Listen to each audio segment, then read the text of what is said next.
كابتن احمد جوده المدرب حراس المرمى الفريق النادي المصري، عايزين تقييم حضرتك حراس النادي المصري، طمنا عليهم يا كابتن. بسم الله الرحمن الرحيم. يعني بداية كده احنا عايزين نطمن الناس بوجود الحراس الموجودين. احنا عندنا طبعا الكابتن احمد الشناوي، وده ان شاء الله باذن الله يكون الحارس الاول لمصر في 2014 ان شاء الله في البرازيل. الحراس اللي موجودين بعد كده في احمد حسين، ده مواليد 91، ده كان مع الفرقه من الناشئين يعني يعتبر.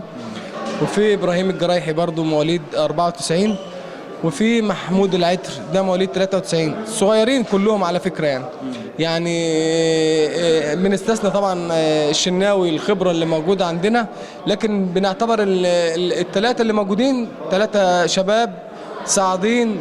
بنتمنى ان شاء الله ان احنا نوصل بيهم للمستوى اللي هو يأهلهم ان هم يبقى حراس مرمى للنادي المصري، لان النادي المصري ده نادي كبير ونادي اللي عايز حد يتحمل مسؤوليه الجماهير دي، لان مش اي حد يقدر يلعب تحت الضغط الجماهيري بتاع بورسعيد، ومش اي حد يتحمل الضغط اللي بيحصل في بورسعيد. فاحنا بنحاول ان شاء الله ان احنا نوصل بيهم للمرحله اللي هي تأهلهم ان هم يقدروا يلعبوا تحت ضغط ويقدروا يتحملوا مسؤوليه النادي المصري، لان النادي المصري ده حاجه انت عارف، انت اكتر مني اضرب جمهور بورسعيد وجمهور النادي المصري. الناس عايزه تكسب باي شكل من الاشكال، لان الناس بتحب النادي اكتر ما بتحب يمكن نفسها. فدي عمليه عامله لنا برضه احنا كمان كجهاز ضغط، لان احنا عايزين نسعد الناس دي. حاسس يا كابتن ان عندكم بريس عليكم ضغط جامد كجهاز فني؟ اكيد انت شايف الوضع العام في النادي المصري عامل ازاي؟ النادي المصري بقاله سنتين ما بيشاركش في الدوري، النادي المصري راجع عشان يشارك في الدوري، النادي المصري عنده ظروف صعبة، النادي المصري عنده ظروف أصعب، إن هو الأستاذ كامل لغاية دلوقتي مش موجود. فطبعا كل الحاجات دي عامله لنا ضغط. احنا انت راجل عايز تعمل فرقة، بتعمل فرقة جديدة، سيبك بقى من اذا كان عندك لعيبه او ما عندكش لعيبه، انما انت بتعمل دلوقتي فرقه جديده، وفرقه عايز تخلي الناس اللي هي مستنيه دي، الناس مستنيه النادي المصري بقى بشكل جديد، النادي المصري اللي يخش في المنافسه تاني، لان انت عارف الناس كلها ناس مش ناسيه ان احنا ناهيين واحنا كسبانين النادي الاهلي في بورسعيد 3-1 وخلاص داخلين على مرحله المنافسه الرسميه على الدوري. فالناس لسه الذاكره دي جواها، يعني مش قادره تنسى ان احنا خلاص وصلنا لمرحله المنافسه، مرحله ان احنا عندنا فرقه بتعتبر انها من احسن فرق الدوري في مصر. انا مش بقول كده يعني احنا بنجامل حد، لا احنا بنتكلم دي حقيقه.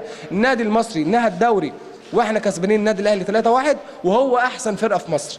فالناس مش قادره، مش هتنسى الموضوع ده بسهوله. الناس برضو عشان انت توصل لها ان احنا بنعمل فرقه جديده، عمليه صعبه برضو شويه. كابتن احمد لو اتكلمنا في الفنيات شويه، انت شايف النهارده استدعاء احمد الشناوي كان من خلال نظره من المنتخب؟ بالنسبه لينا احنا بالنسبه للماتش النهارده لا، هو احمد كان عنده 3 ايام اجازه، وكان في اتصال بيننا كجهاز فني النادي المصري، وفي اتصال مع الجهاز الفني لمنتخب مصر، لان هم بيتابعوا كل اللعيبه وبالذات احمد الشناوي.